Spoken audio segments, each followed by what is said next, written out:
नमस्कार सज्जन हो. अध्यात्म साधना या यूट्यूब चॅनलवर आपलं मनापासून स्वागत आहे. दिवाळीचं हे शुभपर्व आपल्याला आनंददायी जावो ही सदिच्छा व्यक्त करते. दिवाळी तीच, आनंदही तोच, पण बदलत्या काळानुसार त्याचं स्वरूप बदलतंय. कसं ते आज जाणून घेऊया.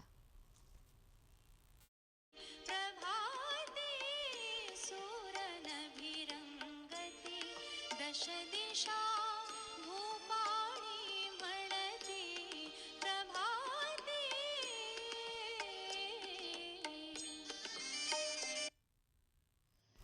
हे मधुर स्वर कानी पडले की आठवते ती आपल्या बालपणची दिवाळी.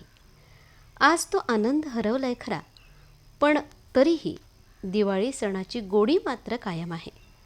जुन्या नव्याची सांगड घालत आज आपण दिवाळी साजरी करतो. पहाटेचा सुखद गरबा, डोळ्यांना सुखवणारी चंद्रकोर, पणत्यांचा मंद प्रकाश, त्यात मन शांत प्रसन्न करणारी भावगीतं, भक्तिगीतं, असा सोनेरी दिवस उगवतो. दिवाळीचा पहिला दिवस म्हणजेच अश्विन कृष्ण द्वादशी अर्थात गोवत्स द्वादशी. यालाच वसुबारस असंही म्हणतात. वसू म्हणजे धन आणि बारस म्हणजे द्वादशी, 12वा दिवस. गोवत्स म्हणजे गाईचं वासरू. पूर्वी गायींना गोधन असा शब्द होता. गायीची आणि वासराची पूजा या दिवशी करतात. गायीमध्ये 33 कोटी देव आहेत असं म्हणतात. पूर्वी जो काही वाक्यप्रयोग व्हायचा त्याचा संकेतार्थ लावला तर बरीच माहिती आपल्या हाती येते. गायीच्या शरीररचनेमध्ये असं काही व्हायब्रेशन असतं की माणसाला त्यामुळे एक सकारात्मक ऊर्जा मिळते. गायींच्या सहवासात राहणं हे मानवासाठी अत्यंत आवश्यक आहे.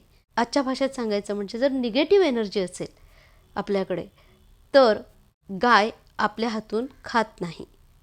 हे प्रयोगांती सिद्ध झालं आहे.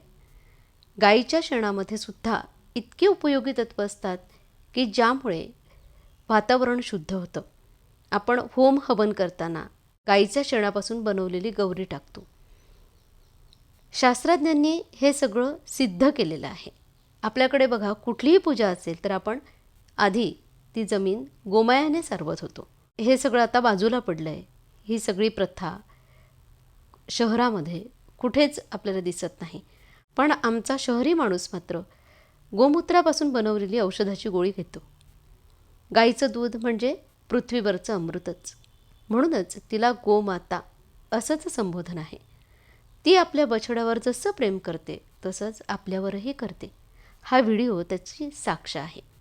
गोमातेवर मनापासून प्रेम करावं, थोड्या वेळ गोमातेच्या सहवासात घालवावा आणि आपल्या आरोग्याचं रक्षण करावं. यासाठीच तर गोवत्स द्वादशी आहे. हे सण महोत्सव हे जे आपल्या पूर्वजांनी सुरू केले त्यामागे एक महत्त्वाचं कारण असं की वैज्ञानिक प्रगती झाली की माणूस त्याच्या इतका आहारी जाईल की त्याला स्वतःच्या आरोग्याची काळजी घ्यायलाही वेळ मिळणार नाही. हे जणू आपल्या पूर्वजांना माहिती होतं. पूर्वीचे लोक आपल्यापेक्षा जास्त निरोगी होते, नाही का? याचा जर आपण विचार केला तर आपल्या लक्षात येईल की त्यांची जीवनपद्धती आणि त्या काळी असलेलं सणावारांचं महत्त्व हे त्यांच्या आरोग्य संपन्नतेचं एक मुख्य कारण होतं. या सणावारांचा मूळ उद्देश त्यांनी समजून घेतला, म्हणूनच त्यांच्याकडे आरोग्यम धनसंपदा होती. श्री गोंदवलेकर महाराजांनी आयुष्याच्या शेवटच्या काळात सुद्धा कसायाच्या हातून गायी सोडवून आणल्या. आज गोंदवल्याला मोठी गोशाळा आहे. मीरा, गंगा असं नामकरण केलेल्या धष्टपुष्ट गायी इथे बघायला मिळतात. श्री क्षेत्र गोंदवल्याला काकड आरतीला गायीची नियमित पूजा केली जाते. त्यावेळी एक सुंदर आरती म्हटल्या जाते, ती अशी: धेनु माय जगज्जननी लोकत्रयते तापशमनी अखिल जगतास मोक्षदानी जिचिनी सालंकृत अवनी निगमागमी जिला ध्याती वंदिती सुरवर मुनिजन पुनित पतित जन घेता दर्शन सुखकर शिव सांबा सुरभी सौख्यद जगदंबा धेनु माय जगज्जननी लोकत्रयते तापशमनी गोमूत्रात बसे गंगा कमला गोमय अंतरंगा अखिल देवता जिचे अंगा सदाजी प्रियकर श्रीरंगा जेचे नेत्र सूर्य चंद्र पहा उपेंद्र गोकुळी कृष्ण बाल अवतार नखाग्रे गोवर्धन धरुनी रक्षी गोवत्स कृपा करुनी धेनु माय जगज्जननी लोकत्रयतितापशमनी बोला गोमाता की जय. दिवाळीचा दुसरा दिवस म्हणजे धनत्रयोदशी. समुद्रमंथनातून या दिवशी लक्ष्मी प्रकट झाली असं म्हणतात. तिनं आपल्यासोबत एक अमृत कुंभ आणला अशी आख्यायिका आहे. म्हणून या दिवशी आयुर्वेदाची देवता असलेल्या धन्वंतरीची पूजा केली जाते. आयुषः वेदः म्हणजे आयुर्वेद. रोग कसे उत्पन्न होतात, ते मुळात उत्पन्न होऊ नये म्हणून काय काळजी घ्यावी, रोग उत्पन्न झालास तर त्याचं निवारण मुळापासून कसं करावं, हे आयुर्वेदशास्त्र शिकवतं. तर अध्यात्म आणि मंत्रशास्त्र यामुळे मानसिक स्वास्थ्य राखलं जातं. आज सगळ्यात जास्त प्रमाणात चर्चेत असलेला रोग म्हणजे एन्झायटी न्यूरोसिस. अतिप्रमाणात काळजी करायची सवय आज आपल्याला लागलेली आहे. त्याचबरोबर कितीही वाजता उठणं, केव्हाही झोपणं या सवयी वाईटच, पण आजच्या IT युगात याकडे दुर्लक्ष होतं आहे. बरेचदा मोबाईल बघत रात्री 2-3 वाजेपर्यंत जागरण केलं जातं. या सगळ्या गोष्टींना फाटा देऊन दिवाळीच्या 4-5 दिवसात ब्रह्ममुहूर्तावर उठावं. रात्रीच्या शेवटच्या प्रहराला ब्रह्ममुहूर्त म्हणतात. रात्री 3:30 ते 5:30 हा ब्रह्ममुहूर्ताचा कालावधी. ब्रह्ममुहूर्ते या निद्रा सा पुण्यक्षयकारिणी असं म्हणतात. म्हणजेच ब्रह्ममुहूर्तावर जर आपण झोपलो असू तर आपला पुण्यक्षय होतो, आपलं पुण्य कमी होतं. ब्रह्ममुहूर्तावर उठल्याचा फायदा काय, तर ब्रह्ममुहूर्तावर उठल्यावर सौंदर्य, लक्ष्मी, बुद्धिमत्ता, आरोग्य आणि दीर्घायुष्याची प्राप्ती होते. दिवाळीच्या दिवसांमध्ये पहाटे लवकर उठून अभ्यंग स्नानाची सवय लागते. ती आयुष्यभर जर आपल्याला ठेवता आली तर त्याचा आपल्या आरोग्यावर चांगला परिणाम होऊ शकतो. आता ज्या आरोग्याच्या तक्रारी आहेत त्या बऱ्याचशा कमी होऊ शकतात. त्याचबरोबर सुगंधी आयुर्वेदिक उठणं निदान हिवाळ्यात जरी लावलं तरी त्वचा मऊ आणि तुकतुकीत राहते. आरोग्याचे नियम आपल्याला दिवाळीच्या निमित्तानं सहज शिकवल्या गेले.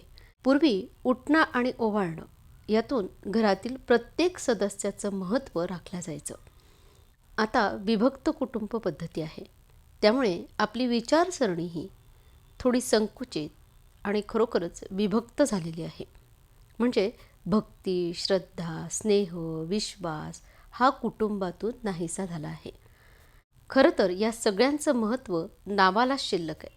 भक्ती, श्रद्धा, स्नेह, विश्वास हा पूर्वीच्या कुटुंब संस्थेचा पाया आता ढासळतोय. आपल्या लहानपणची दिवाळी आठवली तर आपल्या सहज लक्षात येईल की सुबत्ता नसेलही कदाचित तेव्हा, पण समृद्धी होती. ही समृद्धी होती मनाची, भावनांची, वाटून खाण्याची. आपल्याला फक्त दिवाळीला किंवा सणावारांनाच नवीन कपडे मिळत असत, पण त्याबरोबर अपार आनंद आणि समाधान सहज मिळत असे. आजच्या भाषेत सांगायचं तर एका फ्रॉकसोबत आनंद समाधान फ्री मिळायचं. आज सुबत्ता आहे, श्रीमंती आहे, पण समाधानी वृत्ती हरवलेली आहे. आयुर्वेदात व्याधीची व्युत्पत्ती विविधम दुःखम आदधाती इति व्याधी अशी केली आहे. तर व्याधीची व्याख्या करताना आयुर्वेद म्हणतो दुःख संयोगात व्याधयः उच्यन्ते. म्हणजे व्याधी या दुःखामुळे निर्माण होतात.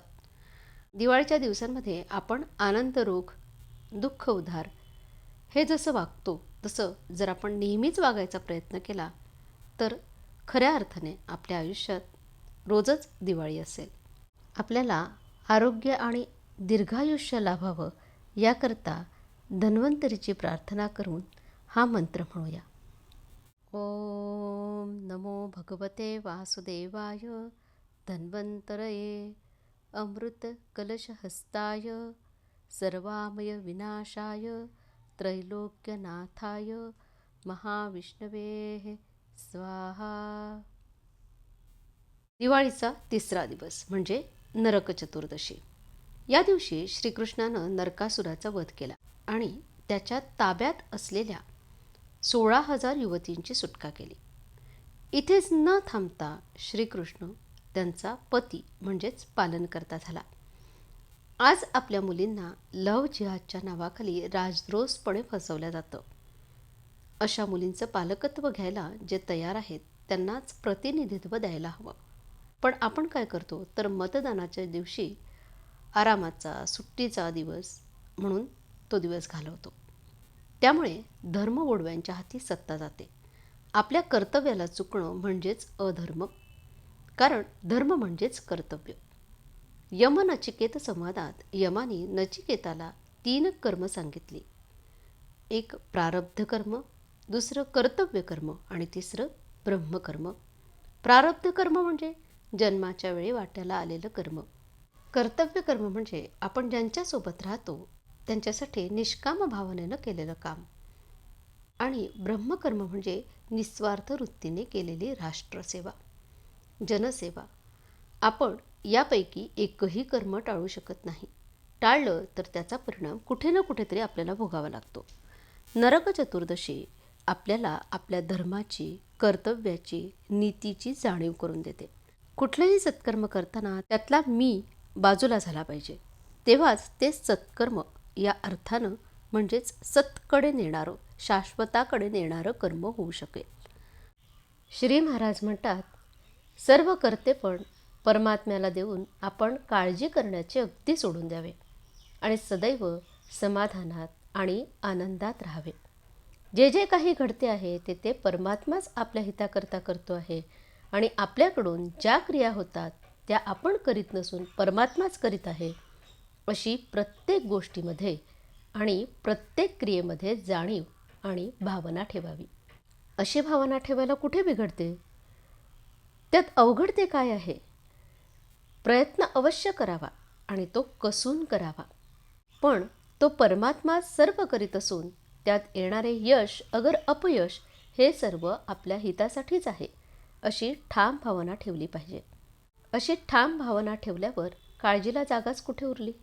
आणि एकदा काळजी केली म्हणजे आपला आनंद हा स्वयंसिद्ध आहेच आहे. तो काही दुसऱ्या कुठून मिळवायचा नाही. आनंदाला ही काळजी झाकाळून टाकते. थोडक्यात म्हणायचे झाले तर असे सांगता येईल की मी पण म्हणजेच कर्तेपण परमात्म्याला द्यावे, म्हणजे काळजी नाहीशी होते आणि निर्मळ आनंद उरतो. आणि अशा स्थितीत नामस्मरण चालावे. हेच स्वानंदात स्मरण होय. आपणही जर सतत नामात राहिलो तर हा अनुभव आपल्यालाही घेता येईल. ज्ञानेश्वर माऊली हेच सांगते, मी अविवेकाची काजळी फेडोनी विवेक दीप उजळी, तै योगिया पाहे दिवाळी निरंतर. की मीपणा म्हणजेच अविवेक, या अविवेकाची काजळी म्हणजेच अंधकार. हा अंधकार जाऊन तो करता म्हणजे परमेश्वर करता हा विवेकरूपी दीप आपल्या अंतःकरणात उजळेल, तीच खरी दिवाळी. म्हणून जे खरे योगी असतात म्हणजे परमतत्वाशी जोडलेले असतात त्यांचा आनंद कधीही मावळत नाही. त्यांना निरंतर दिवाळीच असते. आज इथेच थांबूया. पुढच्या भागात पुन्हा भेटूया. जय जय रघुवीर समर्थ. श्रीराम समर्थ.